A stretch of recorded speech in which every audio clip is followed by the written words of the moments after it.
Hey guys, how's it going? I'm back with another video, and this is going to be an album review of the brand new album by Ice Nine Kills, and it is called The Silver Scream.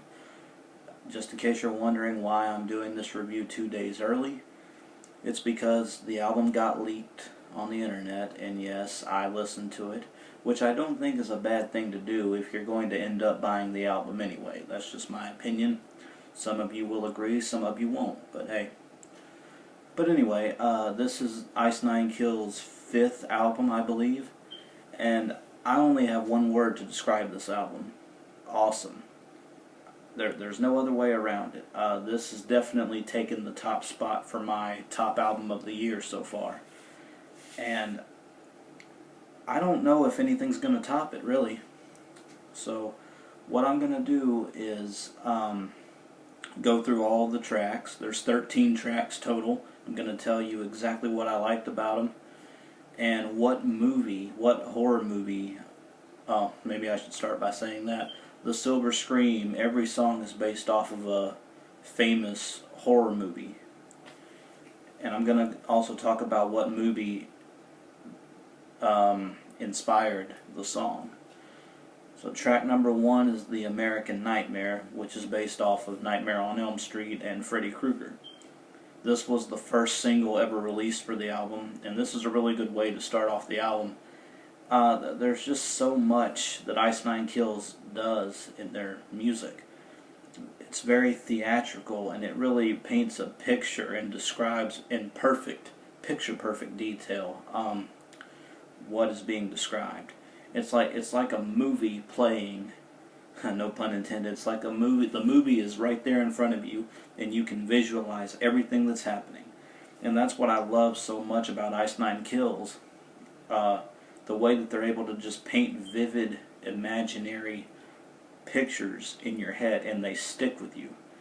And this is no different. It's talking about the story of Freddy Krueger and how he invades people's dreams and stuff like that.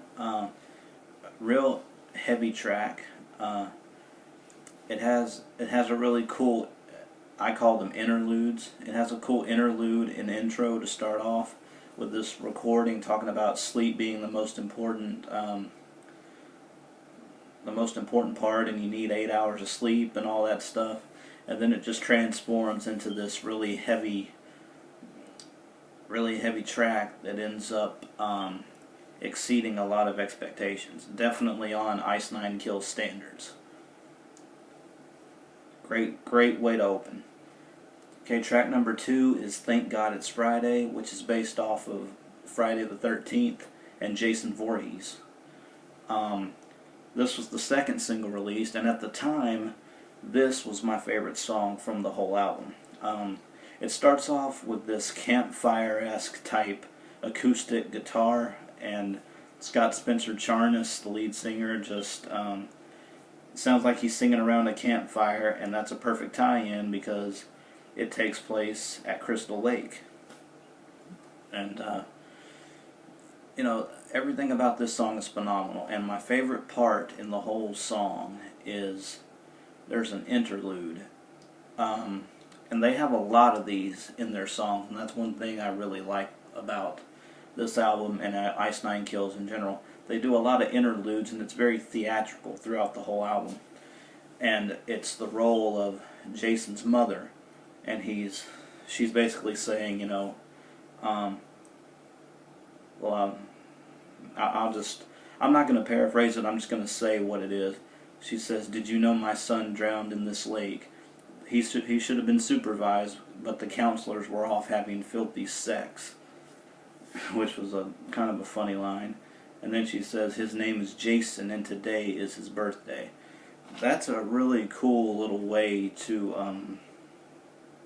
drive home the point that Jason is here to get revenge, and he's here to kill, basically. This is one of the heaviest songs off the album. Very, very haunting, very chilling,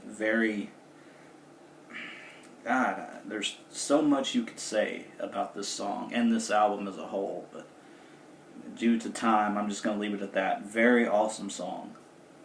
Okay, track number 3 is without a doubt my favorite song off the album, and it's Stabbing in the Dark, and it's based off of Halloween and Michael Myers. Oh my God, I don't have enough words to describe how awesome this song is. Everything from the build-up intro that has Spencer Charnas with these soft melodic vocals to open, and then it just transforms into this. I don't even know how to describe it. I was blown away the first time I heard this song, and it doesn't matter how many times I listen to this one, I'm still blown away every single time. And that doesn't happen to me in music a lot. It's very rare that I find one song on one album that I just gravitate towards, and this is that song. Once again, it has a cool interlude where it talks about how Michael Myers is on the run and he's armed and dangerous with a knife, and he's the guy's telling the other cops on the walkie-talkies, telling him to shoot and kill the target, which is really cool, a cool little interlude. And it talks about, the story of Michael Myers, and it has really cool descriptive lyrics in this one, because the chorus starts off saying, I'm not going to give too much away, I know it's still 2 days before it comes out, but it says, when the hands of fate fall on the midnight hour, behind this mask of hate, I don the devil's power. I think that's a really creative lyric. Great song. You're going to flip when you hear it. I've been saying that all day. And track number 4 is my least favorite song on the album. It's called Savages, and it's based on the Texas Chainsaw Massacre.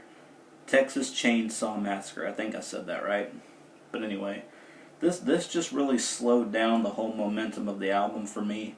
There's nothing really noteworthy about it. I was just saying in the this Facebook group that I'm in, it's called Rockin' with Robbie. Join it.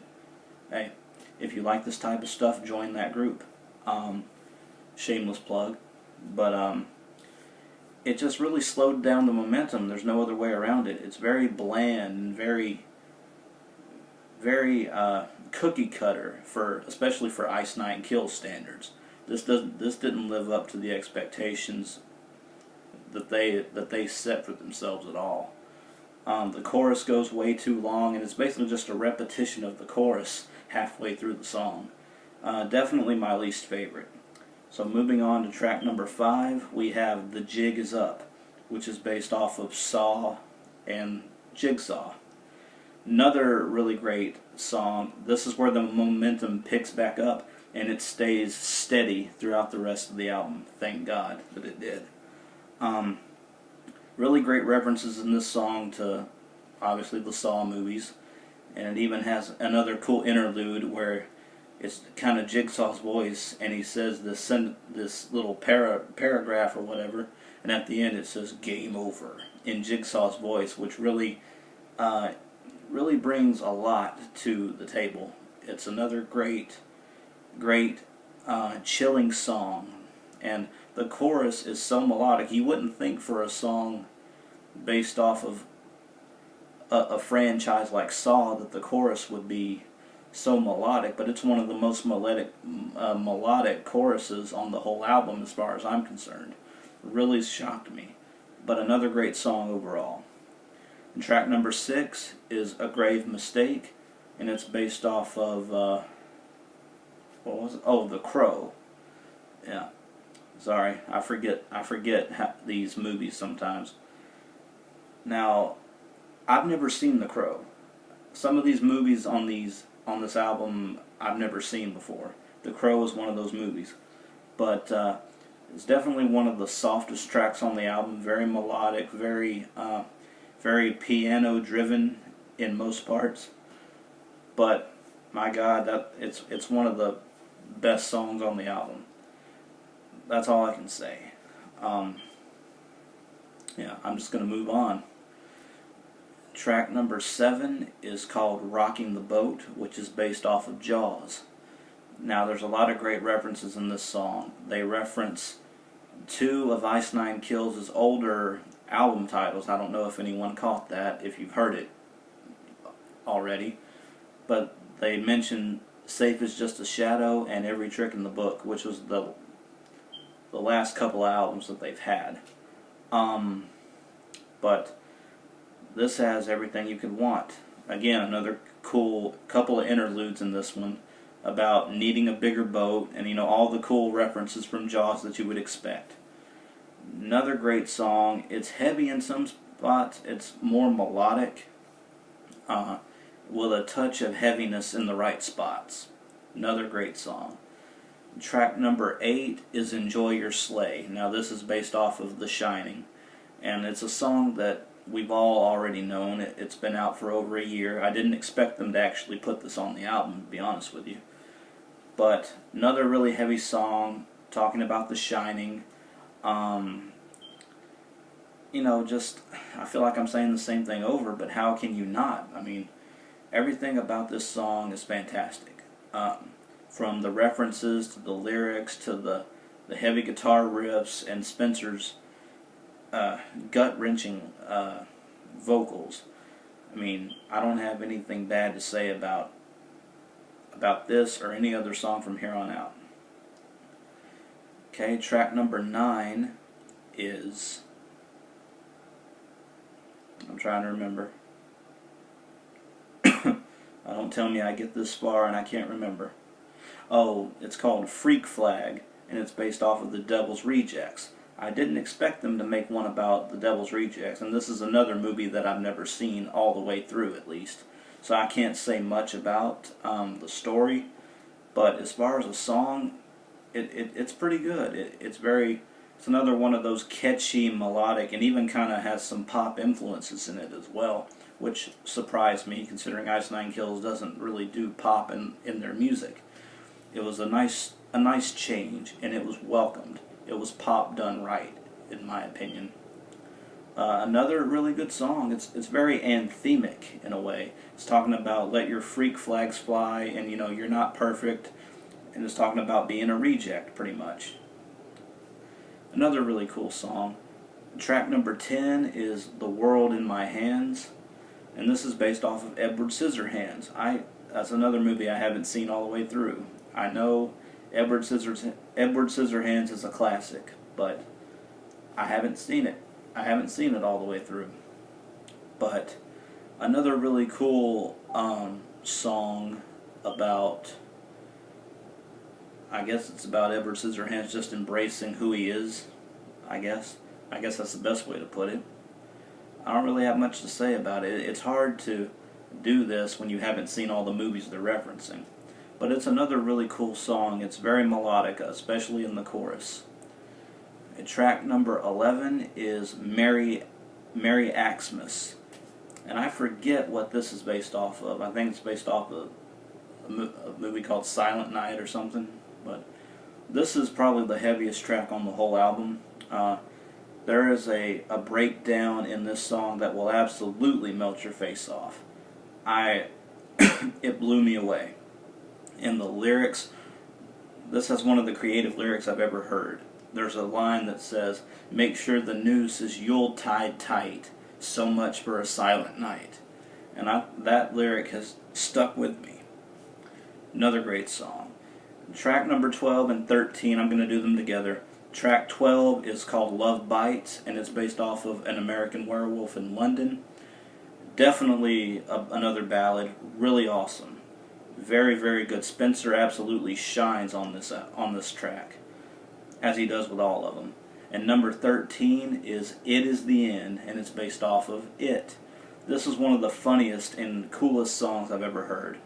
I'm running out of things to say, and I'm running out of time. That's why I'm going so fast here at the end. Really, really funny intro. It's basically about, you know, It baiting Georgie into, you know, looking for his boat down that drain and saying that he has it, and come down here so I can eat your flesh. Definitely one of the funniest intros, and a great, great way to end the album. Overall, I give this song a 9.5 out of 10, and this is definitely my album of the year so far. Okay guys, I'm running out of time. Subscribe, comment. I'll see you next time. Take care.